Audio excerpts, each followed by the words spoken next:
ओम नमः सिद्धेभ्यः। ओम नमः सिद्धेभ्यः। यदर्चा भावेन प्रमुदितमना दर्दुर्येह क्षणादासीत् स्वर्गी गुणगण समृद्ध सुखनिधि लभन्ते सद्भक्ता शिव सुख समाजम किमु तदा। महावीर स्वामी नयन पथगामी भवतु मे। महावीर स्वामी नयन पथगामी भवतु मे। महावीर स्वामी नयन पथगामी भवतु मे। प्रथम तीर्थंकर ऋषभदेव भगवान की, मूल नायक सुमतिनाथ भगवान की, बोली महावीर भगवान की। परम पूज्य गुरुदेव आचार्य श्री पुष्पदंत सागर जी मुनि महाराज की, अहिंसा परमो धर्म की।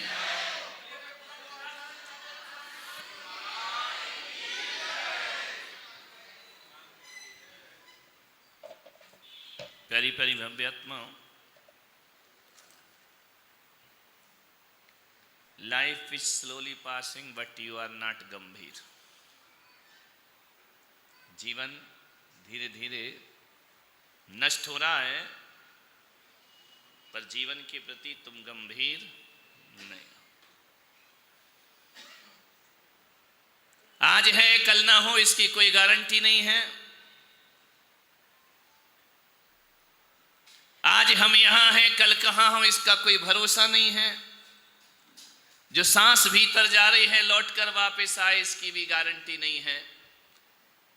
सीढ़ी पर चढ़ते हुए कदम कौन सा पैर फिसल जाए, जीवन की लीला समाप्त हो जाए, कोई गारंटी नहीं है।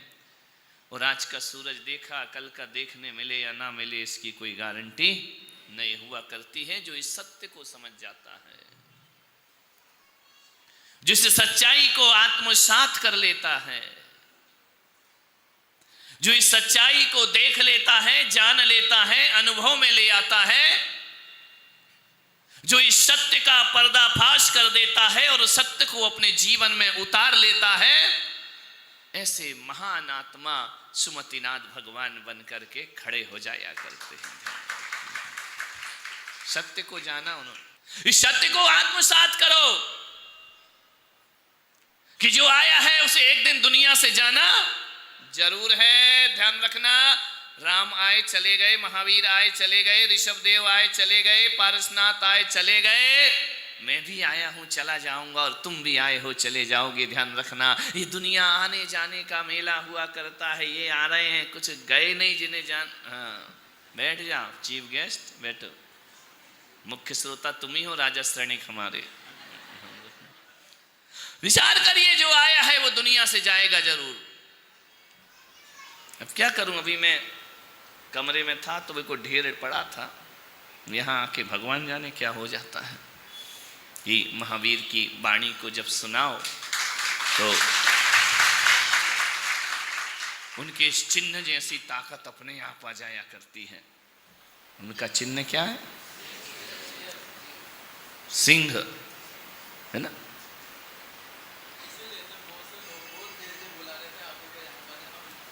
तुम लोग ऐसा बोर करोगे तो लोग हमें ही बुलाएंगे, क्या कर सकते।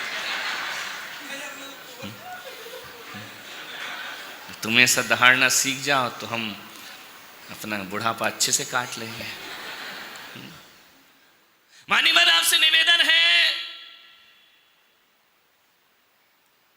जीवन के सत्य को जानने के लिए बहुत बड़े बड़े प्रवचनों की जरूरत नहीं है, बड़े बड़े उपदेशों की जरूरत नहीं है। कभी कभी एक शब्द से जीवन का कल्याण हो जाया करता है, जीवन का उद्धार होता है। एक शब्द पूरी जिंदगी को बदल दिया करता है। लेकिन बार बार आदमी इसलिए प्रवचन में जाता है, इसलिए उपदेश में जाता है, यदि तुम्हारे जीवन में परिवर्तन नहीं आ रहा है तो इसका मतलब इतना ही है, अभी तुम्हें उस सत्य के शब्द की प्राप्ति नहीं हुई है। उस एक शब्द के लिए आदमी दीवाना रहता है। 84 लाख योनियों में भटकता है आदमी एक शब्द पाने के लिए। वह एक शब्द किसी से भी प्राप्त हो जाया करता है। वह एक शब्द जरूर नहीं है कि आपको किसी किताब या शास्त्र से प्राप्त हो, वह शब्द कहीं से भी मिल जाता है। वह एक शब्द आज तक हमें और आपको मिला नहीं है। यदि मिल गया होता तो हम भी वहीं होते जहां सुमतिनाथ भगवान विराजमान है। वो शब्द नहीं मिल रहा है, एक शब्द चाहिए बस।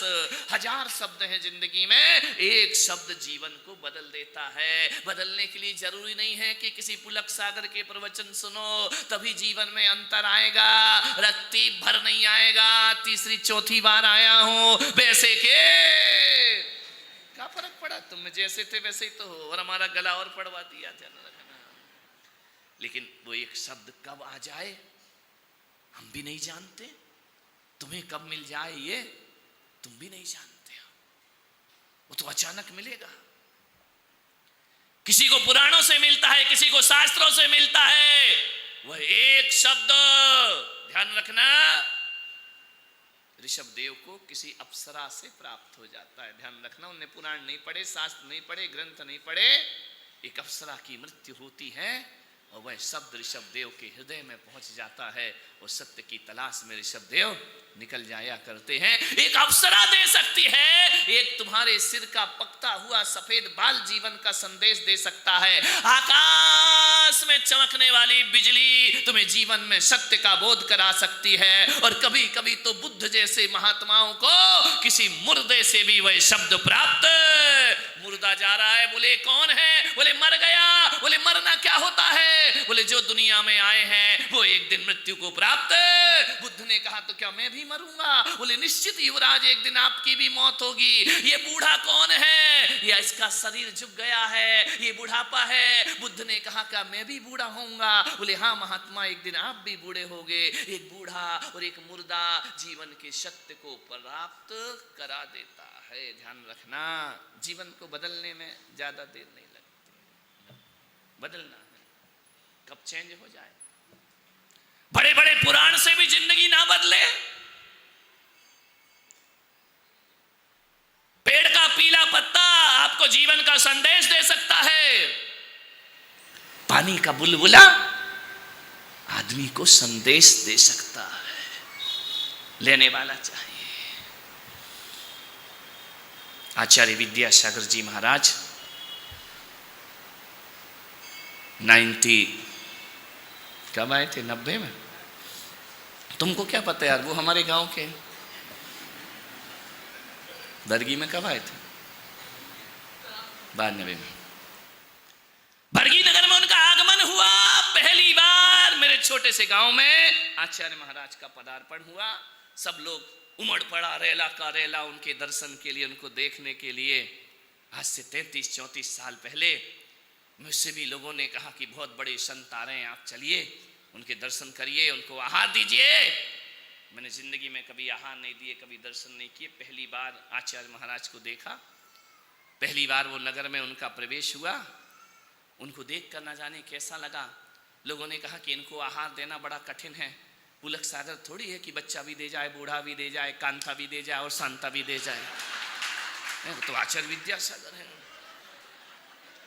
अपने को तो हर तरह का आइटम चलता है, कोई भी दे के चला जाता है। बोले बहुत बड़े संत हैं, वो आहार नहीं दे पाओगे। मैंने कहा चैलेंज मत करो। बोले नहीं नहीं दे पाओगे उनको आहार, बहुत बड़े संत है। मैंने जिंदगी में कभी जिंदगी में धोती पहनना भी नहीं सीखी थी, कम से कम ये छोटू धोती तो पहनना सीख गया है। मुझे तो धोती पहनना भी नहीं आती थी। एक लड़के को देख देख के मैंने धोती पहनी और मैंने अपनी माँ से कहा कि ये महाराज यहाँ पर पधार रहे हैं, यदि आज मेरे से इनका पड़गाहन हो गया तो मैं घर छोड़ दूंगा, संन्यास ले लूंगा, दीक्षा ले लूंगा इनके साथ। मेरी माँ ने कहा चल पागल, जिंदगी में कभी मंदिर जाता नहीं, पूजा करता नहीं, पाठ नहीं करता है, थोड़ा बहुत करो तो डांट खा खा के करता है। मेरी दादी मुझे पैसा दे के अभिषेक कराती थी, 4 आने दूंगी, अभिषेक दिखा दे। 4 आने के लालच, भगवान के लालच में नहीं, भगवान से क्या लेना देना। 4 आने मिलते थे पहले, 4 आने यानी उस समय का 5 रुपया, ध्यान रखना। अभिषेक, बोली तू क्या महाराज के साथ घर छोड़ देगा। मैंने देखा ये जो महाराज बैठे ना, इनके बाजू में पतले वाले, वो हमारी क्लास फेलो, एक साथ पढ़े हम लोग। उनने व्रत पहले लिया था, फिर शादी कर ली, तो सीनियर से जूनियर बन गए। पर हमने शादी नहीं करी तो हम जूनियर से सीनियर बन गए। बहुत समझाया था मत कर मत कर मत कर, बारात में घोड़ी पे चढ़ते तक बोला था बीबी संभल जा, लेकिन नहीं माने। घोड़ी पे बैठ के ऐसा लगता है द्रौपदी मुर्मू अपनी देश के। बाद में पता पड़ता है क्या दशा होती है। विचार करना है। मैंने कहा, उनके अशोक जी एक चाचा है, उनके यहाँ चौका लगा।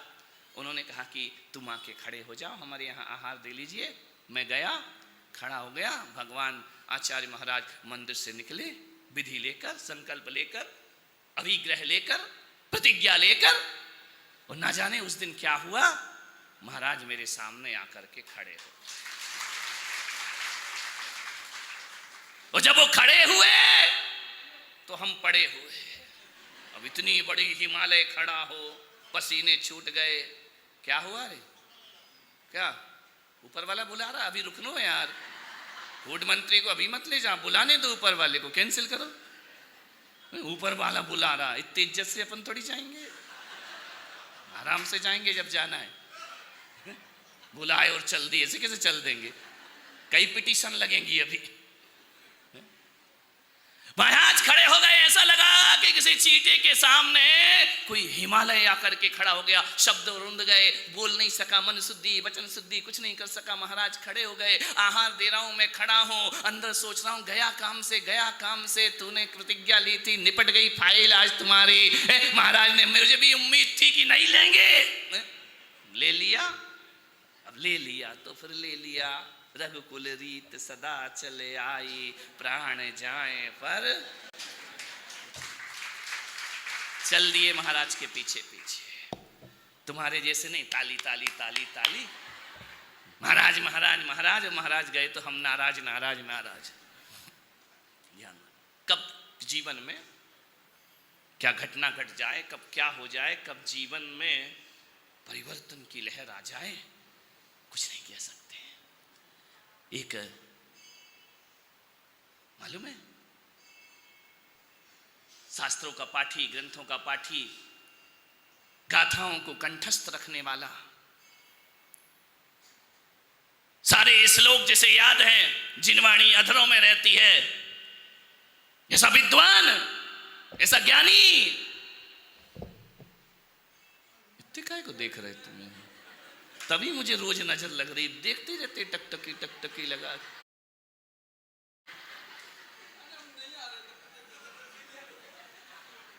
नहीं तो उधर देखो, पब्लिक तुमको देख रही। तुम जहां की नजर है हमारी तरफ और तुम्हारी नजर है हमारी तरफ। बहुत बढ़िया। एक विद्वान, एक ज्ञानी मंदिर से आता है, पूजा करता है, पाठ करता है। पिता बैठे हैं, जाके चरणों में बैठ जाता है। पिताजी को कहा कि पिताजी, आज मैंने 4 श्लोक याद किए। पिता ने कहा क्या याद किया तूने? बोले भक्तांबर के 4 श्लोक याद कर लिए हैं। बड़ा ज्ञानी हो गया, बड़ा विद्वान हो गया है। लेकिन पिता ने कहा कि अरे नादान, इतनी पोथी पढ़ा, इतनी पुस्तक पढ़ा, इतने शास्त्र पढ़े तूने, तुझे बैठना भी नहीं आता? बोले बैठना नहीं आता? गुरु पिताजी बैठा तो हूं। बोले एक कुत्ता भी बैठता है ना तो झाड़ पूंछ से साफ करके बैठता है, और तू इतना पढ़ा लिखा शास्त्र पाठी, तू बिना रुमाल लगाए बैठ गया। जीवों की हिंसा और अहिंसा क्या किताबों में बंद रखने के लिए है? एक चोट लगी शब्द की। उस बालक ने कहा कि पिताजी, आज के बाद जब भी अब मैं बैठूंगा ना तो बिना परिमार्जन की नहीं बैठूंगा, पिच्छी हाथ में लेकर बैठूंगा। वो बालक कोई और नहीं था, वो विद्वान शास्त्र पाठी नेमिचंद आचार्य विमल सागर बन करके खड़े हो जाते। एक शब्द एक शब्द एक शब्द, अब नहीं रहूंगा घर में, अब पिच्छी लगाकर ही बैठूंगा। हे पिता, आपने मुझे कहा कि तेरे से अच्छा तो कुत्ता होता है, ध्यान रखना। एक शब्द एक शब्द। कुत्ते की स्पेलिंग क्या होती है? कुत्ते की बोले रे, हमारी अंग्रेजी थोड़ी कम है। DOG डॉग, और उल्टा कर दो तो क्या हो जाता है? GOD गॉड हो जाता है। नेमिचंद ने कहा कि अब डॉग की जिंदगी नहीं, अब गॉड की जिंदगी जीने के लिए हमें जीना। तुम्हारे दुखते नहीं हाथ इतने ताली बजाते बजाते? जीवन बदल गया, एक शब्द में बदल गया। एक शब्द पूरी जिंदगी को बदल देता है। एक बकरी चराने वाला था, जंगल पहुंचा, भेड़ बकरियां लेकर के गया। अप्रैल मई जून की गर्मी, भेड़ जल्दी से समेटता हूं कहानी, ज्यादा लंबा करूंगा तो देखो अपना भी जुगाड़ देखना। जाकर के देखा भीषण गर्मी, चिलचिलाती गर्मी, चिलचिलाती धूप। थक गया बेचारा, जाकर के भेड़ चरा रहा था और एक पेड़ के नीचे आराम से ठंडी शीतल हवा में बैठ गया। वहां एक राजा पहुंचा। राजा घोड़े पर गया। राजा घोड़े पर गया। जैसे ही राजा घोड़े पर गया, वो घोड़ा टेढ़ा टेढ़ा चलता था। अभी महामंत्री जी ने कहा कि पूरा टेढ़ा चल के अब सीधा सीधा प्रवचन पे चलते हैं। पहले तो टेढ़ा चला दिया, इधर दीप जलाओ, इधर पांव धो, उधर। जब पूरा टेढ़ा चल लिया, अब सीधे सीधे महाराज के पास चलते। महामंत्री जी की कला बहुत है यार, चुन के बनाया महामंत्री। तो मैं तो कह रहा मेरे संग में भर्ती कर दो इनको। सभी महाराज ले जाते हैं, क्या करें, चीज बड़ी है मस्त मस्त। राजा का घोड़ा टेढ़ा टेढ़ा चलता था, वक्र गति का घोड़ा था, तिरछी गति का घोड़ा था। राजा बैठ के गया, जाना उसको कहीं था, घोड़ा उसको जंगल में ले गया। जंगल में ले गया, शतरंज में घोड़ा ढाई घर चलता है ना, तिरछा तिरछा चला, जंगल चला गया। अब राजा तो भटक गया जंगल में, प्यास लगी, पानी चाहिए, पानी पानी पानी, मिलने का नाम नहीं ले रहा। चिलचिलाती धूप है, कंठ सूख रहे हैं, प्राण कंठगत हो गए, पानी की एक बूंद नहीं है। राजा ने कहा कोई मुझे पानी पिलाओ। गर्जना की, खंडरों से आवाज टकराई और लौट कर वापिस। ये कोई तुम्हारा राज दरबार थोड़ी है कि चुटकी बजा और पानी तैयार हो। ये जंगल का राजा है, ध्यान रखना, ये जंगल है।